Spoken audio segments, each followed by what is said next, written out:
We had the Safe Step walk-in tub prior to this, and that was the worst decision I ever made. Never owned one again. I had to go back to a standing shower. I'm real impressed with the quality of materials and the crew that they sent here to do the job. Absolutely. I'm impressed. It was explained to us every step of the way. That's what I really liked about the crew. Well, it was outstanding.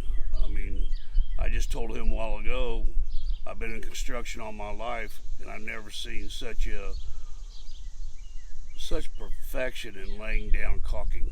This is perfect in there. Very. I mean, it's cleaner than what it was when they started. 10, definitely 10. 11.